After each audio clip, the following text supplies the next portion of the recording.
Hai, salam sejahtera semua pelajar tingkatan 3. Kembali lagi dengan teacher dalam matematik tingkatan 3, masih dalam bab 3, matematik pengguna simpanan dan pelaburan kredit dan hutang. Subtopik 3.1, simpanan dan pelaburan part ketiga. Oke. 1 Tesalonika 5 ayat 18 mengatakan, mengucap syukurlah dalam segala hal, sebab itulah yang dikehendaki Allah di dalam Kristus Yesus bagi kamu. Oke. Standard pembelajaran kita yang pertama adalah membuat pengiraan yang melibatkan nilai pulangan pelaburan dan seterusnya menerangkan faktor yang mempengaruhi pulangan pelaburan serta kesannya. Oke, apakah yang Anda faham tentang nilai pulangan pelaburan atau kita panggil ROI?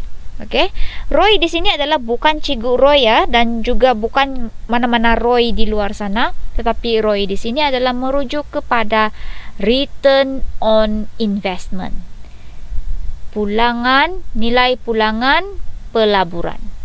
Oke, nilai pulangan pelaburan merujuk kepada nilai pulangan atas setiap ringgit yang dilaburkan oleh pelabur.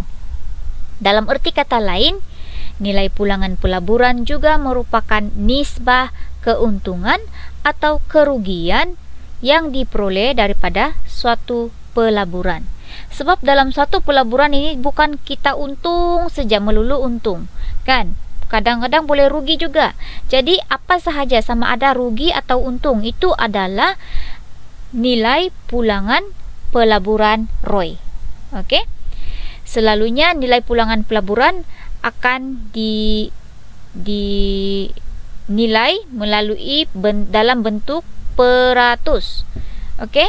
Nilai pulangan pelaburan menggambarkan keuntungan atau kerugian yang dicapai oleh seseorang pelabur di dalam pelaburannya. Okey. Satu pelaburan itu kita anggap menguntungkan jika nilai pelaburan semasa dan jumlah pulangan yang diterima adalah melebihi dia punya nilai pelaburan asal. Begitu juga sebaliknya, apabila jumlah pulangan dan nilai pulangan semasa adalah kurang daripada nilai pelaburan asal, maka pelaburan itu tidak menguntungkan ataupun mengalami kerugian. Okey, so ini formula untuk menghitungkan nilai pulangan pelaburan ataupun ROI, return on investment. Ini ya, nilai pulangan pelaburan sama dengan jumlah pulangan bahagi nilai pelaburan awal darab 100. Okey, ini formula untuk ROI. Okey. Okey, so amanah saham adalah antara alternatif pelaburan yang baik untuk pelaburan jangka masa sederhana, iaitu 3 hingga 5 tahun, dan juga pelaburan jangka masa panjang yang lebih daripada 5 tahun. Okey, pelaburan dalam amanah saham ini adalah berisiko rendah. Sebab apa? Kamu sudah belajar kan? Sebab amanah saham ini diurus oleh pengurus dana yang profesional. Okey, bukan kaleng-kaleng. Pengurus dana yang profesional dikawal selia oleh Suruhanjaya Security dan juga dipantau oleh Bank Negara Malaysia. Sebab itu dia berisiko rendah. Okey. Pelaburan dalam amanah saham membolehkan pelabur mempelbagaikan pelaburan mereka dalam modal yang kecil. So ini merupakan bentuk pulangan untuk pelaburan dalam amanah saham. Yang pertama adalah dividen. Okey, apa ini dividen? Dividen ini biasanya diterima pada akhir tahun keuangan yang dihitung berdasarkan jumlah wang yang dilaburkan. Okey, itu dividen. Kemudian dia juga boleh dapat share bonus. Share bonus ini adalah share tambahan yang diberi secara percuma kepada pemegang saham sedia ada. Dan yang ini ketiga adalah keuntungan modal. Peningkatan harga saham semasa saham dijual. Okey, ini cikgu mau bagi contoh. Kan sekarang ramai orang suka beli emas kan? Okey, misalnya kamu beli emas. Mula-mula kamu beli emas, harga emas itu RM200. Kemudian 2 tahun akan datang harga emas naik, kamu jual, kamu dapat harga Rp300. Ini yang kita maksudkan dengan keuntungan modal. Paham? Bila kamu jual, kamu dapat untung berbanding dengan harga yang kamu beli pada awalnya. Okey, itu maksud keuntungan modal. Okey, kita tengok contoh 10 di sini. Pada 1 Januari 2018, Puan Siti melabur dalam ASB, Amanah Saham Bumiputra, sebanyak 3,000 unit yang mana bernilai RM2 seunit. Maksudnya, 1 unit saham itu berharga RM2. Okey? Bagi tahun kewangan berakhir pada 31 Disember 2018, Amanah Saham Bumiputra membayar dividen sebanyak 5%. Okey, dividen 5%. Pada 1 Januari 2019, kemudian Puan Siti ini dia menjual semua sahamnya dengan harga RM2.20 seunit. Maksudnya semula-mula dia beli RM2 seunit sahaja. Okey, hujung tahun itu tahun depannya dia jual RM2.20 sudah seunit. Okey, inilah yang orang katakan menguntung. Betul kan? Takkanlah kau jual kurang daripada itu. Okey. So, berapakah nilai pulangan pelaburan bagi Puan Siti? Soalan mau kamu cari itu ROI, Return on Investment. Ini yang soalan mau kamu cari. Okey. So, kita tahu bahawa formula untuk cari ROI ialah ini kan, nilai pulangan pelaburan adalah jumlah pulangan per nilai pelaburan awal. Okay, yang di bawah ini. Okay, darab 100 bentuk peratus. Okay, so kita tengok modal awal dia berapa. Berapakah modal awal si Puan Siti? Dia beli berapa unit? 3,000 unit saham. 1 unit harga dia RM2. So, kena darab RM2. So, modal awal dia ialah 6,000. Okey, 6,000. Kemudian pada akhir tahun, okey, Amanah Saham Bumiputra membayar dividen kepada Puan Siti 5%. So, kita tengok 5% itu adalah 5% daripada modal asal dia 6,000. Okey. So, dapat 300. Ini dividen dividen. Kemudian pada 1 Januari 2019, tahun baru ni kan. Okey. Dia jual semua saham dia yang 3,000 unit tadi itu. Berapa? RM2.20 seunit. So, kalau kita tengok yang dia jual, harga dia jual itu RM2.20. Harga asal itu adalah RM2. Untung berapa sen? Kita tolak, dapat untung 20 sen 1 per unit untuk 1 unit. Okey. Jadi kalau untuk 3,000 unit berapa? Kamu darablah 20 sen itu darab 3,000 unit, dia dapat keuntungan modal RM600. Ini dia dapat ni pulangan dia. Ini pun pulangan, ini pun pulangan sudah. Okey. So, jumlah pulangannya ada berapa? 300 tambah 600. Dividen 300, 600 tadi keuntungan modal. So, dapat 900 sudah. Okey. So, ROI dia ialah ini ROI dia. 900 bahagi dengan dia punya modal awal tadi. Berapa? 6,000. Okey, 6,000 darab 100%. So, kita dapat dia punya ROI, Return on Investment dia, jumlah nilai pulangan pelaburannya adalah 15%. So, dia ada 2 jenis pulangan, iaitu yang pertama dividen. Okey, yang kedua adalah keuntungan modal, iaitu dia jual balik dia punya saham. Betul kan? Keuntungan modal daripada peningkatan nilai saham, iaitu daripada RM2 kepada RM2.20. So, ROI untuk Puan Siti, nilai pulangan pelaburan bagi Puan Siti adalah 15%. Okey, kelas? Apakah yang anda faham tentang pulangan atas pelaburan bagi hartanah? Okey, kalau tadi itu adalah amanah saham kan. Bagaimana pula kalau pelaburan bagi hartanah? Okey, pelaburan atas hartanah merupakan salah satu pelaburan yang membawa pulangan dalam bentuk sewa dan keuntungan modal. Sebab kita tahu sudah kan apa itu hartanah? Hartanah adalah aset tidak alih. Kamu tidak boleh angkat ini. Okay, ini tanah, rumah pun kamu tidak boleh angkat. Okay, lot komersial tidak boleh angkat. Jadi itu adalah hartanah. Okay, apabila satu hartanah disewakan, pemilik yaitu pelabur hartanah tersebut akan menerima pulangan dalam bentuk sewa. Jika hartanah tersebut dijual semula, pemilik atau pelabur itu akan menerima keuntungan modal ataupun kerugian modal. Okey, dia jual semula, tidak semestinya dia sentiasa untung kan? Mungkin dia juga boleh rugi. Okey. So di sini tanah pulangannya adalah sewa dan keuntungan modal. Kalau rumah sewa dan keuntungan modal. Lot komersial pulangannya sewa dan keuntungan modal juga. Okey. Kita tengok contoh nombor 11. Encik Yusuf. Okey, kali ini Encik Yusuf membeli satu lot kedai harga 600,000 pada 1 Januari 2017 di Bangi. Ini Bangi, bukan Banggi, Bangi.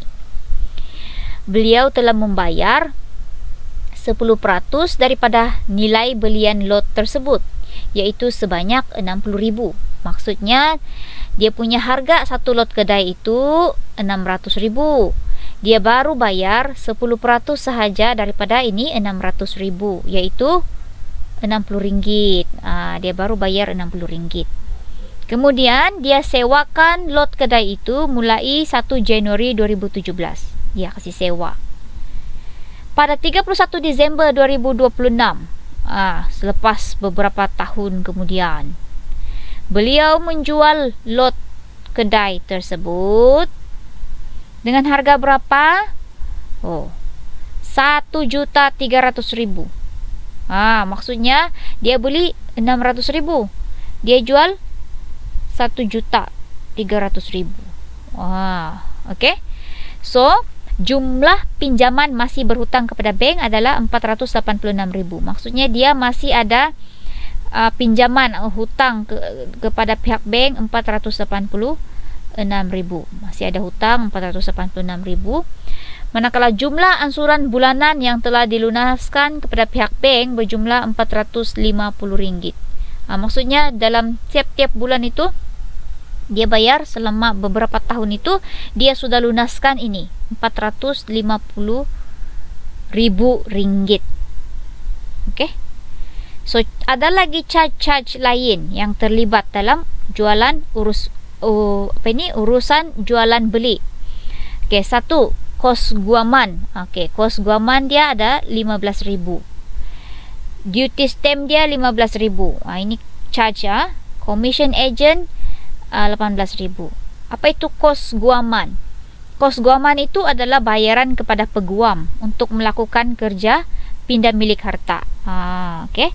Manakala duty stamp semasa urusan jual beli adalah cukai yang dikenakan di atas dokumen yang mempunyai kesan perundangan. Okey, duty stamp 15,000. And then commission agent di sini adalah fee yuran yang dibayar oleh penjual hartanah, dalam contoh ini si Encik Yusuf, kepada ejen dia yang mengurus jualan hartanah itu. Okey. So ini adalah charge yang lain. Okey. Kemudian jumlah sewa yang diperoleh sepanjang pegangan lot kedai tersebut, setiap bulan dia terima sewa daripada penyewa RM200,000. RM200,000. Hitung nilai pulangan pelaburan yang diperoleh Encik Yusuf. Soalan mau kamu cari nilai pulangan pelaburan, itu ROI, Return on Investment. Okey.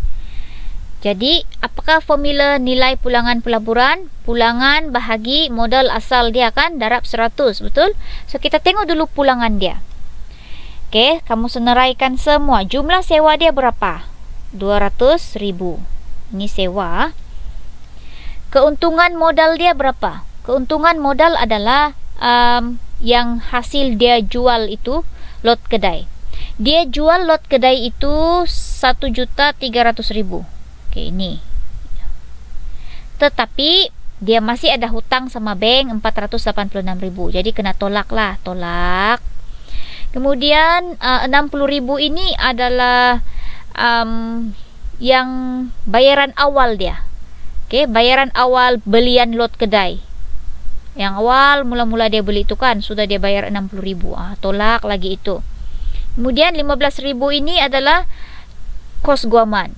Tolak lagi 15.000 di sini adalah duty stamp. Tolak lagi 18.000 di sini, commission agent. Okey. Lepas itu kita tolak lagi dengan RM 450.000. Yang ini adalah yang dia bayar ansuran bulanan lot kedai itu kepada bank. So, bila ditolak semuanya, dia masih ada keuntungan modal RM 256.000. Okey, sewa itu untung lah kan 200.000. Jadi jumlah pulangannya adalah 200.000 tambah 256.000. Jumlahnya adalah 456.000. Okey, itu jumlah pulangan. Bukan ROI ya, belum ROI lagi. ROI itu adalah dalam bentuk peratus.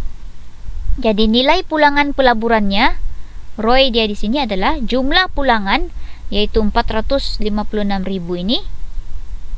Okey, kamu bahagi dengan dia punya berapa apa? Dia punya modal awal dia yaitu 600.000. Kemudian darab 100%. So dapat 76%. Inilah dia punya return on investment ataupun nilai pulangan pelaburan. Okey. Contoh nombor 12. Ini adalah hartanah. Okey. Encik Husin. Encik Husin dia beli rumah pada 1 Januari 2015 di Ceras dengan harga RM300.000. Ya, ini RM300.000. Dan menjelaskan 10% wang pendahuluan yaitu RM30.000. Okey. Harga itu rumah RM300.000. RM300.000. Dia baru menjelaskan wang pendahuluan 10%. 10% daripada RM300.000 yaitu sebanyak RM30.000. Beliau mengharapkan pulangan sebanyak 30% dalam tempoh 20 tahun. Okey. Encik Husin menjual rumah tersebut pada harga RM600.000. Okey. Dulu dia beli RM300.000, sekarang dia jual RM600.000. Okey. Setelah genap memiliki rumah tersebut selama 20 tahun. Okey, selepas 20 tahun dia jual RM600.000 rumah tersebut. Jumlah pinjaman yang telah dilunaskan kepada pihak bank adalah berjumlah RM475.000. Ini yang dia sudah bayar kepada pihak bank.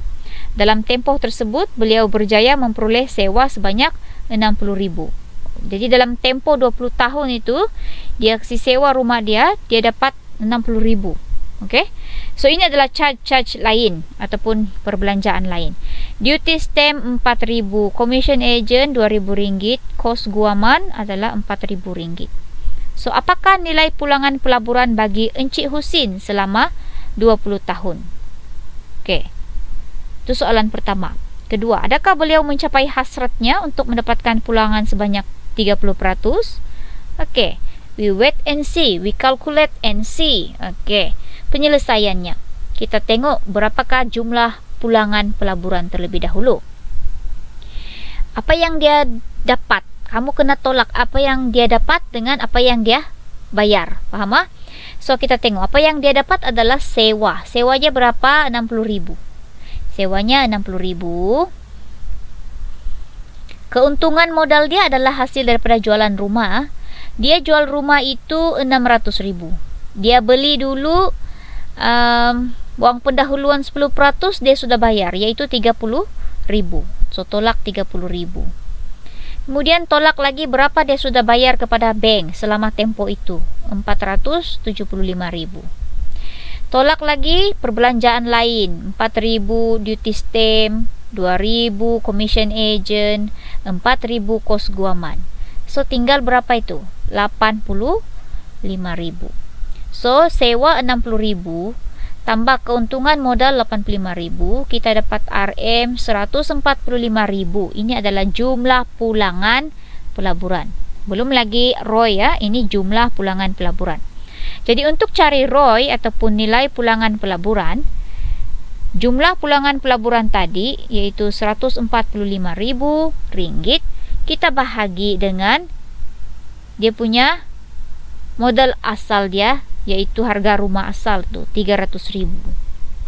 So bahagi darab 100, dia dapat ROI 48.33%. Jadi adakah dia punya hasrat tercapai untuk mendapat ROI 30% tempo 20 tahun? Iya atau tidak? Iya. Dia berjaya mencapai hasratnya dengan memperoleh nilai pulangan pelaburan sebanyak 48.33%. Kadar ini adalah melebihi kadar pulangan yang dia harapkan, yaitu 30%. Tahniah Encik Husin. Okey. Apakah faktor-faktor yang mempengaruhi nilai pulangan pelaburan bagi hartanah? Okey, ini faktor-faktor yang mempengaruhi ROI untuk hartanah. Satu adalah keadaan ekonomi. Okey, keadaan ekonomi negara yang baik akan meningkatkan harga hartanah kerana permintaan terhadap hartanah akan meningkat. Okey. Lokasi, yang kedua lokasi. Kedudukan hartanah di lokasi yang strategik seperti berhampiran dengan pusat bandaraya yang giat maju mempunyai harga lebih tinggi berbanding dengan hartanah di kawasan luar bandar. Yang ketiga adalah situasi politik. Okey, situasi politik yang stabil akan meningkatkan permintaan ke atas hartanah. Hal ini secara tidak langsung akan meningkatkan harga hartanah. Kedudukan politik yang tidak aman akan mengurangkan permintaan terhadap hartanah dan secara tidak langsung akan menyebabkan kejatuhan harga hartanah. Okey. Seterusnya kita mau membanding dan membeza potensi risiko pulangan dan kecairan pelbagai jenis simpanan dan pelaburan. Okey. Ada 3 faktor yang harus diambil kira oleh seorang pelabur sebelum dia melabur, sebelum dia membuat pelaburan. Yang pertama adalah potensi risiko pelaburan. Kemungkinan, apakah itu potensi risiko pelaburan? Kemungkinan sesuatu ketidakpastian yang mungkin dialami daripada pelaburan yang dilakukan. Kita kena tahu dulu dia punya risiko. Okey, pelabur mesti ambil kira risiko terlebih dahulu. Kemudian kena ambil kira juga yang kedua tahap pulangannya. Tahap pulangannya adalah keuntungan yang akan dinikmati oleh para pelabur daripada aktiviti pelaburan yang dia lakukan. Okey, kena tengok juga dia punya tahap pulangan. Yang ketiga kena ambil kira aspek kecairan. Okey, liquidity aspect. Okey. Apakah aspek kecairan ini? Ini adalah berkaitan seberapa mudah ataupun seberapa segera boleh ditunaikan daripada satu pelaburan atau simpanan tersebut. Seberapa mudah kita dapat tukar nilai pelaburan itu dalam bentuk uang ringgit. Itu. So 3 faktor ini perlu diambil kira oleh pelabur sebelum membuat pelaburan. So ini adalah perbandingan pelbagai jenis pelaburan, dan juga tahap risikonya, tahap pulangannya dan dia punya tahap kecairan ataupun liquidity. Okey. So kita tengok untuk pelaburan jenis simpanan, tahap risikonya adalah bebas risiko. Pulangannya rendah, kecairannya tinggi. Maksudnya risiko rendah, pulangan pun rendah lah. Betul kan? Lepas itu dia punya kecairan, maksudnya mudah atau tidak untuk cash, dapat cash money lah kan, tukar menjadi cash, tinggi. Senang je tukar pergi wang ringgit. Faham? Untuk simpanan tetap, bebas risiko juga, pulangannya rendah, kecairannya pun tinggi juga. Saham syarikat, risiko tinggi, pulangan dia tinggi, dia punya liquidity atau kecairan sederhana. Hartanah, risiko dia rendah, pulangan dia tinggi, kecairan dia rendah. Maksudnya liquidity dia rendah lah. Untuk unit amanah, risiko dia rendah tetapi pulangannya sederhana dan kecairan dia, tahap kecairan dia tinggi. Okey.